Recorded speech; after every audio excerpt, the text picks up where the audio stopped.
भाई नरेश, गौतम जी, जिला अध्यक्ष जी, ज्ञानेश्वर प्रसाद जी, सरफराज राइन साहब, चेयरमैन साहब, अहमद गौड़ साहब, फहीम नंबरदार साहब, भाई भूरे साहब, शाहनवाज मलिक जी और बहुत सारे मेरे तमाम साथी बुजुर्ग बैठे हुए हैं, और छोटा भाई जिसका हाथ मैंने अपने हाथ में लिया और चेयरमैन साहब से इसका हाथ मांगा था, छोटे भाई जमाल और मोहसिस साथियों,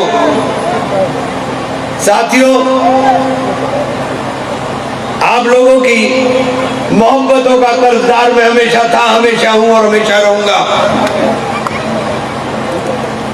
पिछले महीने बहुजन समाज पार्टी में शामिल होने का फैसला किया और मैं शुक्रिया अदा करना चाहता हूं अपनी नेता बहन जी का, कि बहन जी ने जो सम्मान मुझे दिया, मैं बाहलफ कह सकता हूं कि उतना सम्मान अब तक सियासी तौर के ऊपर मुझे किसी पार्टी के अंदर नहीं मिला। कांग्रेस ने भी मुझे सम्मान दिया, लेकिन बहन जी का मुकाबला नहीं, और समाजवादी ने तो अपमान ही अपमान दिया। 2 बार गए समाजवादी पार्टी में और दोनों बार धोखा दिया। 2014 में भी धोखा दिया और 2022 में भी धोखा दिया। आप सब लोग पागल हो रहे थे, नारा लगा रहे थे, ये जवानी भैया तेरे नाम, और उस भैया के नाम जवानी कुर्बान कर रहे थे जो भैया आपकी इज्जत को ठोकरों के अंदर समझने का काम करते, जो दाढ़ी वाले को सिर्फ इसलिए मंच से उतार देते हैं कि कहीं उनको मिलने वाले दूसरे वोट के अंदर कमी ना आ जाए, जो आपको उन तमाम तर रहबरों को, नेताओं को इसलिए खत्म करना चाहते हैं कि वो उनकी आंख में आंख डाल करके उनसे सवाल ना करने। उनको गुलाम लोगों की जरूरत है जो उनसे सवाल ना पूछ सके कि तुम्हारी सरकार के अंदर 2013 में मुजफ्फरनगर में क्या हुआ, और चलो जो होना था हो गया, तुमने कैसी लिखा पढ़ी की थी, कैसे मुकदमे लिखे थे कि सब लोग बरी हो गए। ये सवाल ना कर ले कोई, ये सवाल ना कर ले कोई कि दादरी के मुल्जिम कैसे बरी हो गए। तुमसे सवाल ना करने कि तुम्हारी सरकार में भर्तियों में हमारी हिस्सेदारी क्यों नहीं रही, क्योंकि हम तो आए थे सरकार बनाने। हम आए थे उस 5 साल से जुल्म का शिकार हो रहे अपने लोगों को राहत देने के लिए और उस जुल्म से निजात दिलाने के लिए, और जी तोड़ वोट डाला, इतना वोट डाला कि इतना वोट ना कभी पहले किसी पार्टी को मिला और ना आइंदा मिलने वाला है, इतना वोट डाल दिया। भाई ने भाई को नहीं देखा, मैंने भी नहीं देखा। मेरा भाई लड़ रहा था बराबर में, आपके भाई लड़ रहा था बराबर में, एक ही घर में रहते, एक ही छत के नीचे रहते, लेकिन मैंने ईमानदारी के साथ समाजवादी पार्टी के उम्मीदवार को चुनाव लड़ाया, चूंकि जुनून था कि अपनी बेइज्जती बर्दाश्त कर लेंगे, लेकिन अपने लोगों पर हो रहे जुल्म को बर्दाश्त नहीं किया जा सकता। वही उम्मीदवार जीते जो मेरे साथ एमएलए गए थे, बस नाम बदल गए, वही सीटें जीत पाई। नतीजे आने के बाद जब नतीजों का मैंने 402 सीटों का बारीकी के साथ अवलोकन किया, देखा, तो पैरों तले जमीन निकल गई। ये फैसला ऐसे नहीं लिया है हमने जाने का, पैरों तले जमीन निकल गई।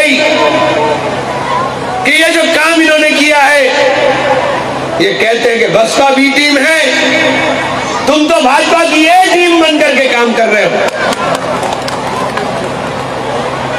तुमने खेल खेल लिया आज भाजपा के साथ मिलकर। भाजपा के पास सारा तंत्र था, उसको पता था कि समाजवादी पार्टी की हैसियत नहीं कि सरकार बना ले, इसलिए उन्होंने मिलकर के शोर मचाना शुरू कर दिया और कहा कि तुम हम पर निशाना बांधो, हम तुम पर निशाना बांधते हैं और बाकी सबको बाहर कर देते हैं। और इसी के अंदर मीडिया के माध्यम से एक माहौल बना दिया गया। जब मैंने पार्टी ज्वाइन की तो बलिया से रैली शुरू हुई थी, याद रखो, रथ यात्रा, और बलिया से पूर्वांचल एक्सप्रेस पर 18 घंटे लाखों लोग सड़क के ऊपर, हुजूम चल रहा था अखिलेश जी की यात्रा में और जवानी कुर्बान हो रही थी भैया के नाम। लेकिन जब उस पूर्वांचल एक्सप्रेस के लगते हुए रिजल्ट उठाकर देखे तो वहां कमल खिल रहा था, वहां वो साइकिल के पहिए टूट गए थे जिस जगह पर लाखों लोग भैया के नाम पर जवानी कुर्बान कर रहे थे।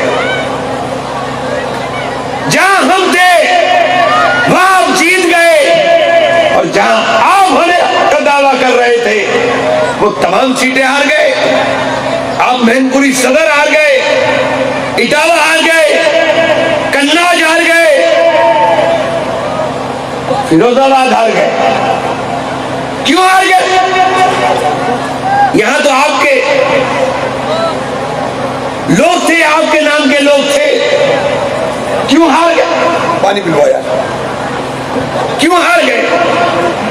क्या यह सवाल नहीं पूछा जाएगा? क्या यह सवाल नहीं पूछा जाएगा कि हमें वोट की तरह इस्तेमाल करने वाले, हमें सिर्फ वोट की तरह इस्तेमाल करने वाले, हमारे ऊपर फर्क पड़ता है। अखिलेश जी सरकार न बनने का आप पर फर्क नहीं पड़ता। मेरे भाई जेल जाते हैं, मेरे भाइयों पर फर्जी मुकदमे लिखे जाते हैं, आप पर फर्क नहीं पड़ेगा। आपने एमएलए जिता दिए, क्या हशर हो रहा है एमएलए का? नाइब जिसकी तबीयत खराब अस्पताल में भर्ती होना चाहिए, वो जेल में 1000 किलोमीटर भेज दिया। 1000 किलोमीटर से पेशी के लिए आता, उसके लिए आपके पास फुर्सत नहीं। आजम साहब तबाह और बर्बाद हो गए, आपके पास फुर्सत नहीं। शहजुल इस्लाम बर्बाद हुआ, आपके पास फुर्सत नहीं।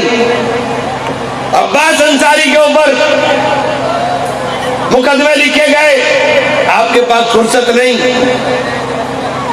अभी बोला हमारा साथी इरफान सोलंकी कानपुर का आपका एमएलए है, ये जितने मैंने नाम लिए ये सब विधायक हैं। इरफान सोलंकी की बीवी को भी थाने में बैठा ले, आपके पास फुर्सत नहीं। हाँ, रमाकांत यादव को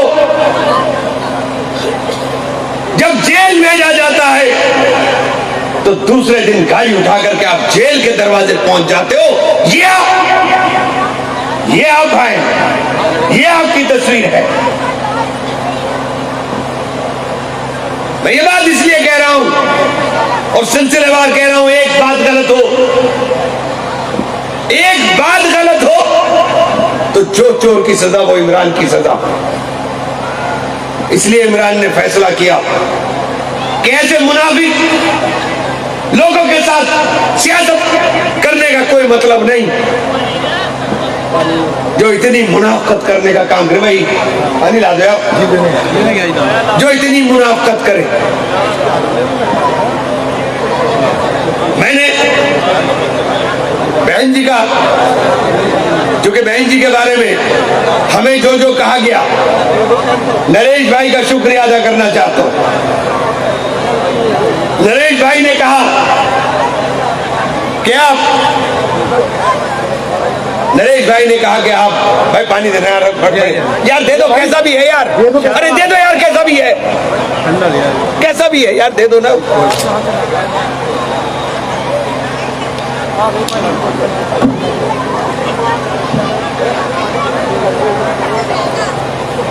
नरेश भाई का शुक्रिया अदा करना चाहता हूं। नरेश भाई ने मुझे बहन जी से मिलाया और 3 घंटे बहन जी से बात हुई और एक एक मुद्दे पर बात हुई। बहन जी ने मुझसे कहा मेरी समझ में नहीं आता कि मेरी सरकारों में कौन सा एक काम बताओ जो मैंने मुसलमानों के खिलाफ किया हो या मैंने किसी के जात बिरादरी के नाम पर किसी के खिलाफ किया हो। मेरी 4 सरकार रही, एक भी दंगा सरकार के अंदर नहीं हुआ, एक भी दंगा सरकार के अंदर नहीं हुआ। 2009 में जब फैसला पहली बार आया तो मैंने अपनी सरकार के रहते हुए साफ कर दिया कि किसी भी कीमत पर अगर दंगा होगा तो डीएमएसएसपी को जिम्मेदार मान करके जेल भेज दूंगा। एक परिंदे ने भी पर नहीं मारा, एक परिंदे ने भी पर नहीं मारा। अपनी सरकार के अंदर 100 मदरसों को अनुदान पे लिया, अरबी फारसी यूनिवर्सिटी बनाई। मैंने कहा बहन जी आपने बहुत दिया, मंत्रालय बहुत दिए, अपने बाद दूसरे नंबर की हैसियत भी मुसलमानों को दी, लेकिन वो बेचारे मुसलमान ऐसे थे कि उन्होंने वो हैसियत अपने तक रखी। अभी मैं एक जगह बैठा था, उन्होंने मुझसे कहा कि साहब मैं गया था हमारे जो कैबिनेट मिनिस्टर थे उस वक्त के, उनसे मिलने के लिए, और बहन जी के बाद दूसरे नंबर 18 डिपार्टमेंट चला रहे थे। उन्होंने जो जवाब दिया वो जवाब सुन करके मेरा दिल टूट गया और मैंने बहुजन का रास्ता इख्तियार नहीं किया। तो मैं ये बात अब बहन जी को बताऊंगा। मैंने कहा बहन जी इसलिए आपके साथ, क्योंकि आपने एक आदमी को दिया था और कौम को जो दिया था वो बताने वाला कोई नहीं था, अब बताने वाला है। और खुले मन से कहता हूं क्या हो आगे के बहस करते हैं, क्योंकि सब पढ़ा है, मैंने सब देखा है, सरकारों को कंपेयर करके भी देख लिया। अखिलेश जी की सरकार में, नेताजी की सरकार में टोपी लगा करके और मोटरसाइकिल के पटाखे बजा करके बहुत खुश होते हो। हमें पटाखे नहीं बजवाने तुमसे, हमें शिक्षा दिलानी है, तो हमें रोजगार से जोड़ना है, थानों का दलाल नहीं बनाना। बाप का पसीना नहीं सूखता और बेटा 25 रुपए का होल्डिंग लगा बना करके सड़क पे लगा देता है युवा नेता। गली के मोहल्ले के चौराहे पे युवा नेता। हमें दलाली नहीं करानी है, हम चाहते हैं कि मजबूत क़यादत हो। अगर मजबूत क़यादत होगी तो आपकी हिफाजत होगी, और जिस कौम की क़यादत कमजोर होती है उसकी हिफाजत नहीं हो पाती। बहुजन समाज पार्टी के अंदर शामिल होने का फैसला लिया और बहुत सोच समझ कर लिया।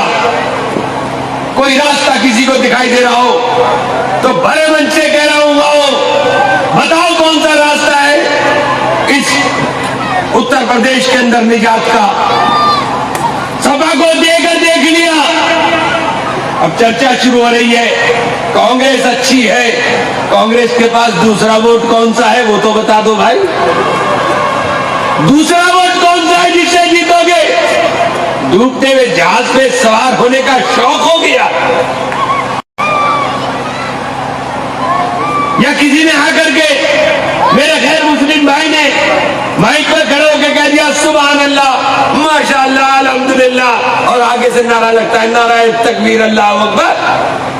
आप क्या तमाशा बनाना चाहते हो? क्या कोई तिलक लगाने से हिंदू बनेगा? टोपी दाढ़ी रखने से मुसलमान बनेगा?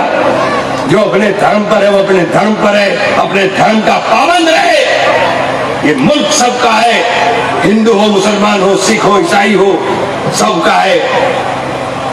कोई किसी के मजहब की इज्जत करे, लेकिन ये मुनाफिकत ना करे कि टोपी तो सर पे लगा ले लेकिन दिल के अंदर नफरत रखे, तिलक तो माथे पर लगा ले लेकिन दिल के अंदर बुग़्ज़ रखे। न टोपी से परहेज, न तिलक से परहेज। परहेज है तो इस दिल की कालेपन से है जो दिल में कुछ है। और मैं बात समझ कर आया हूं बहन जी के पास कि बहन जी के अंदर हिपोक्रेसी नहीं है, मुनाफिकत नहीं है। जो कहना है साफ कहना है। और आपने देख भी लिया, एकदम शामिल होते ही कहां बैठा दिया, कहां बैठा दिया शामिल होते ही। और जिस पार्टी के लिए हम पागल हो रहे थे उन्होंने क्या हाल किया, टिकट बांटने वाले को भिखारी बना दिया और भीख भी नहीं। पहले भिखारी बनाया और फिर भीख भी नहीं दी। और हमने चूंकि मकसद बड़ा था, अपनी बेइज्जती को गले से लगा लिया और सीने में दबा के बैठ गए कि अभी नहीं, अभी वक्त है इन जालिमों से जिन्होंने जुल्म किया है, इनसे हिसाब लेने का। हम अपने छोटे छोटे मसले को लेकर के माहौल खराब नहीं करेंगे। लेकिन नतीजे बहुत खराब रहे। चुनाव आ रहे, बहन जी की नजर है सहारनपुर से इमरान मसूद का कद और वजूद तय होना है। अगर सहारनपुर की सारी नगर पालिकाएं, नगर पंचायत, नगर निगम 100 में 100 नहीं तो फिर मेरे आने का कोई फायदा नहीं। जिला पंचायत की सारी सीटें ना जीते तो हमारा आने का कोई फायदा नहीं। विधानसभा की सब सीटें ना जीते तो फिर आने का कोई फायदा नहीं। 100 में 100 रिजल्ट उठा करके देखो। जो मैं कहता हूं कि बहन जी की विचारधारा में दम दे दो। दम का मतलब दलित और मुस्लिम। अगर तुमने दम दे दिया तो अगला भी चलेगा, पिछड़ा भी चलेगा और सब झंडा थाम करके बहन कुमारी मायावती के नेतृत्व को स्वीकार कर हम लोग एक परिवर्तन की तरफ चलने का काम करेंगे। सहारनपुर के अंदर समीकरण बिल्कुल साफ है, आईने की तरह साफ है। अब बिरादरी के नाम पर बांटे जाने की तैयारी हो रही है कि किसी तरह से भी टेंट दो। कोई बताएगा कुछ है, कोई बताएगा कांग्रेस अच्छी है, कुछ कांग्रेस में ही डाल दो। एक वोट की कीमत समझो। 4 करोड़ लोग उत्तर प्रदेश में हम हैं और 4 करोड़ की हैसियत ये हो गई कि जिसे जिताना चाहते हो जीतता नहीं और जिसे हराना चाहते हो वो हारता नहीं। क्योंकि फैसला आपका गलत है। फैसला नहीं कर लीजिए कि जिसे जिताना चाह रहे हो जीत कर जाए और जिसे हराना चाह रहे हो हार कर जाए। तो उसका एक ही रास्ता है कि जब तक समीकरणों को सही समझोगे, समीकरणों को समझ करके खेल तो समीकरण का है। सहारनपुर के अंदर ही समझ लो तो दलित मुस्लिम यानी खेल खत्म, बाकी सब आपके साथ चलेंगे। उत्तर प्रदेश के अंदर कितना तूफान मचा दिया। चुनाव से पहले अखबारों में और टीवी पर खबर चल गई कि बहन जी को राष्ट्रपति बना जाएगा। सूत्रों से ज्ञात हुआ है। ये सूत्र कौन से हैं इनका किसी को पता नहीं। ये सूत्र भारतीय जनता पार्टी के मुख्यालय से आए थे। क्योंकि माहौल खराब करना था। तस्वीर आपके सामने आ गई। तस्वीर बिल्कुल आईने की तरह साफ हो गई। इतने तमाम साजिशों के बाद भी 13% वोट बहुजन समाज पार्टी के पास 2022 में भी रहा। और जिस दिन खानी शुरू कर दी। आपने नारा लगा दिया, नीला झंडा हाथी निशान, अब हम सब की यही पहचान। उस दिन समझ लीजिएगा कि उत्तर प्रदेश का 43% वोट एकजुट होकर के खड़ा हो जाएगा। चूंकि भारतीय जनता पार्टी जो नारा लगा रही है 51% का, उसकी तोड़ यहीं से शुरू होगी। जब 43% वोट आधार बनेगा, एक तरफ दलित होगा, एक तरफ मुस्लिम होगा, और वो आधार वोट होगा बहुजन समाज पार्टी का। और झंडा लेकर के ठाकुर साहब आए, झंडा लेकर के चौधरी साहब आए, झंडा लेकर के त्यागी जी आए, झंडा लेकर के पंडित जी आए। वो जो झंडा लेकर आएगा, थोड़ा थोड़ा वोट डालता रहेगा, और वो 51% का जो आंकड़ा भाजपा का है, वो सिमट करके 18-20% में चला जाएगा। साथियों, ये फार्मूला है उत्तर प्रदेश का, ये फार्मूला है सरकार बनाने का। 30 MP जीत करके आ गए। देश में सरकार नहीं बनेगी हमारे बिना। बहन जी मजबूत होंगी, बहुजन समाज पार्टी मजबूत होगी, बहुजन मजबूत होगी, बहन जी मजबूत होगी, तो मैं मजबूत होऊंगा और आप मजबूत होंगे। और एक बात और कहना चाहता हूं कि जितनी तेजी के साथ बहुजन समाज पार्टी में मिला है, उतनी तेजी से छिन भी जाता है। मेरे वजूद, मेरी हैसियत बनाना चाहते हो, तो मेरी औकात आपकी जबान के साथ है, आपके वोट के साथ है। सियासत में वजूद बनाने का पैमाना वोट है। अगर आपने वोट डालने का काम कर दिया, तो जो ताकत आज बहन जी ने दी है, इसमें इजाफा करेंगी। और अगर कहीं कंजूसी जरा सी भी कर दी, तो पैदल करने में भी देर नहीं करेंगे साथी। इसलिए वोट के लिए कहना चाहता हूं, नीला झंडा हाथी निशान, अब हम सबकी यही पहचान। ये नारा लगा करके हमें चलना पड़ेगा। और दलित मुस्लिम भाई भाई कर करके जब हम लोग चलेंगे, तो सारी कौम हमारे साथ चलने का काम करेगी, सारी कौम हमारे साथ आवाज बुलंद करने का काम करेगी।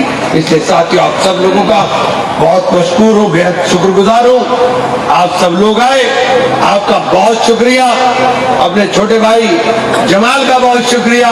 चेयरमैन साहब, फिक्र मत करिए, फिक्र मत करिए, अल्लाह ताला देने वाला, अल्लाह ताला देगा। किसी की मेहनत को रखता नहीं। देखिए कितने धक्के खा करके आज मेरी मेहनत भी अल्लाह ने दी। किसी की मेहनत को रखता नहीं। इन्होंने मेरे हाथ में हाथ दिया है, और इंशाअल्लाह छोटा भाई है, छोटे भाई की तरह इसका साथ निभाने का काम करूंगा साथियों। और एक बात वादा लेकर जा रहा हूं कि साथियों, निकाय के चुनाव में किसी के बहकावे में मत आना, किसी के बहकावे में मत आना, कोई कुछ भी कहे। एक एक वोट साथियों पार्टी को हाथी के निशान पर दे देना। आप सब लोगों का बहुत बहुत शुक्रिया, धन्यवाद। जय भीम, जय भारत, खुदा हाफिज।